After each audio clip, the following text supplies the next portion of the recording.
The first time that I recall that I ever set foot in Hespeler was in May of 2011. I came here to this church to meet with the search committee of St. Andrew's Hespeler, and I arrived early because I had arranged to take a tour of these beautiful facilities. So I arrived, I parked in the church parking lot, set my foot for the first time in Hespeler, and walked to the church door. And on my way, I just happened to meet somebody, a passerby, a stranger, and we struck up a little conversation. And I don't really remember who that person was or what I said, but I remember what he said.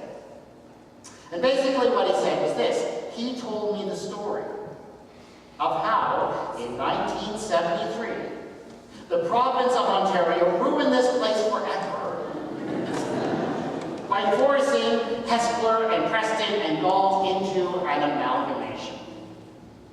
I am serious. That was my first exposure to this place. A 40-year-old story of an amalgamation.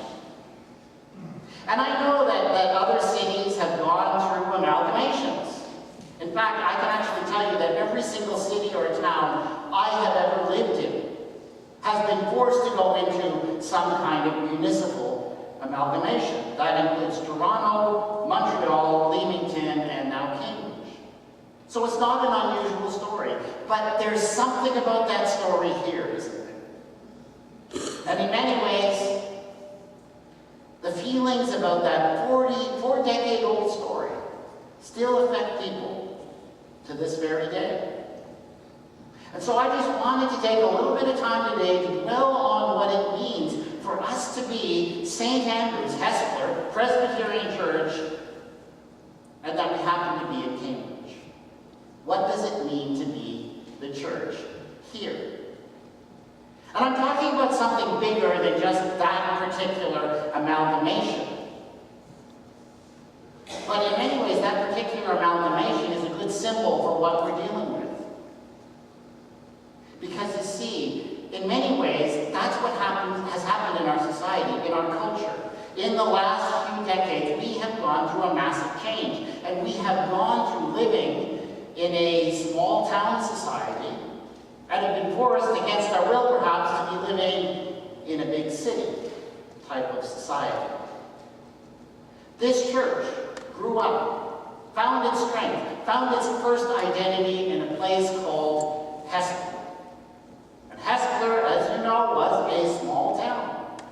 Hespeler was the kind of place where everybody knew everybody else, where you could meet somebody on the street and it was a fellow Hespelerite and you knew that person's name. You knew what they did for a living. You knew what their relations were. What's more, Hespeler was a place where people knew who they were. It was a place where people knew where they fit in. They knew where they belonged. For the most part, people who lived in Hespeler went to the same churches that their parents had gone to. Had more or less the same social status that their parents had had. Oh yes, there was social mobility, of course. People did move up. But they did so by paying their dues. They did so by climbing the social ladder. There were rules, and people followed them. And that was how it worked. And you know what? It was a good place. A place where lots of good things happened, where people were very happy. It was not ideal for absolutely everyone. There have always been some people who didn't fit into those rigid categories. People who pushed the boundaries, they got in trouble for it. But there was a good side to it. I mean, there's something about knowing who you are. Something about knowing where you fit in. Knowing where you belong meets a deep human need. Something we all have with us. But that road is gone. And now, and not just because of one amalgamation, now the society and the country has changed around us, and we find ourselves Not living in that kind of world anymore, living in the big city type society. Living in the big city is different from living in the small town. A lot of people living in big cities live in complete anonymity. They go through life anonymously. People don't know their neighbors. The neighbors that they do know, they don't know a lot about their lives. And alongside that, as part of that, people often in that big city culture where we find ourselves today feel that they don't quite know who they are. Don't quite know where they belong, where they fit in. And so we have a crisis of people feeling alienated and lost in the big city. In many ways, and maybe this is just my personal feeling, the name of this city where we find ourselves is a good symbol for that. As the St. Andrew Stars have pointed out, there are a whole lot of Cambridges in this world.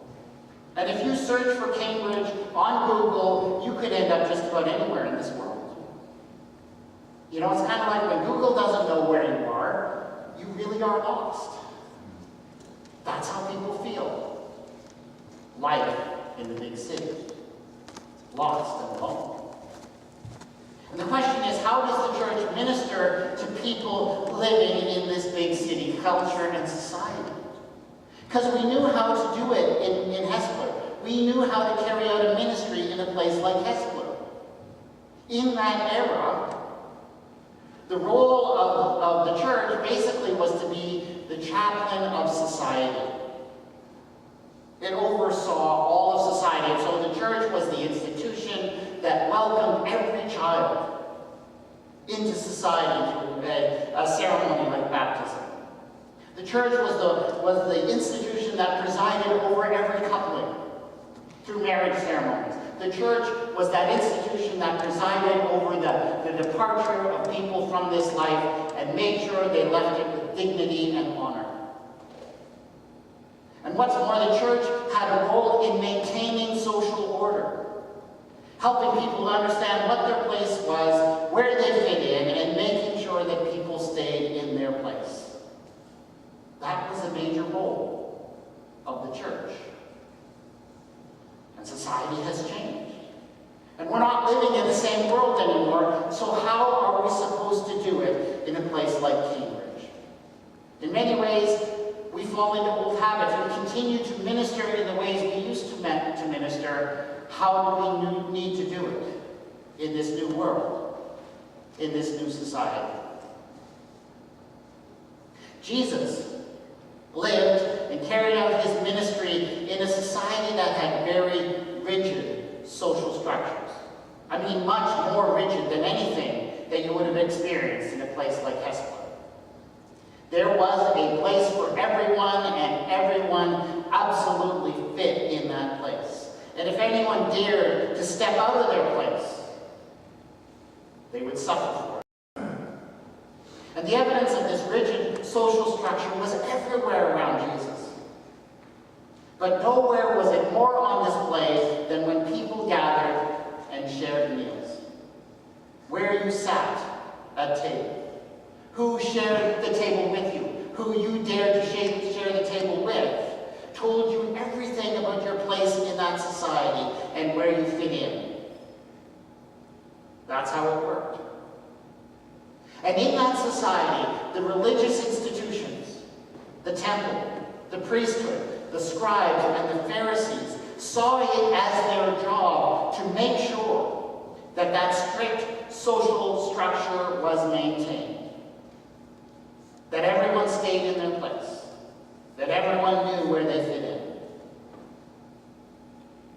And so it was that when some of these religious authorities, scribes and Pharisees, saw that Jesus was breaking the rules, saw that he was eating with the wrong kinds of people like sinners and tax collectors, they called him, they criticized him brutally and said, "Why are you doing this?"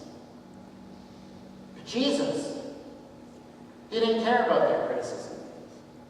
Because as far as Jesus is concerned, the role of someone like him, the role of any religious or faith leader is not to enforce the social structure. And in fact, Jesus saw his role to be the opposite. And his role was to reach out to those very people that others rejected and put on the outside and offer them a place where they could belong and where they could matter. Jesus did this because he said the world was changed, that a new reality had come into being, a new social structure that he called the kingdom of God. Now, given that we find ourselves in this new society, this strange place called the city of Cambridge, this strange big city society, the question is, how are we as a church supposed to minister here? Is our role to follow the example of the scribes and Pharisees and enforce social structure and put everyone in their place? Or is our role to follow the example of Jesus and to include the outcasts, the forgotten, and the people who fall through the cracks of society? I don't think it will surprise you if I say that I think we are called to follow the example of Jesus. But how do we do that? What does that look like? Because you know what? Through most of its history, through almost 2,000 years of history, the Christian church has largely, the mainstream of the church has been to maintain social order. Keep everyone in their place. Make sure that people don't get out of line. The church has done that and done it quite well through much of our history. Now, that's not to say that there haven't been those in the church down through the years who have remembered the ministry of Jesus and how he included the outcasts. There's a strong undercurrent running through the history of the church. Remembering that, yes, the role of the church is to include those outcasts, to include the outsiders, to bring them in. And that, I know, that stream has been part of the history of this congregation. It has often done that very well, including during that Hespeler era, no question. But now we're living in a new world with new challenges. And the need to give that place to the outcasts, to the outsiders, is all the more important. We are surrounded all around us by people who just don't quite fit in, who feel alienated, lost and forgotten in this big city culture. We wouldn't necessarily call them sinners and tax collectors, but there are many around us. Maybe single parents, maybe victims of domestic violence or other kind of violence. People who don't fit into traditional categories of sexuality or family. People who are struggling with mental illness or addiction issues. The list goes on, and my friends, they are all around us. What would it look like for such people to be the main focus of the ministry of the church in this modern society? That is our challenge. And I think if the church is going to focus on those kinds of people, you know what the main issue is going to be? It's going to be belonging. Because that's what people crave today. When you feel lost and alone and alienated in this big city culture, what you need above all is a place where you are valued for you, where you can belong. That's what people need above all.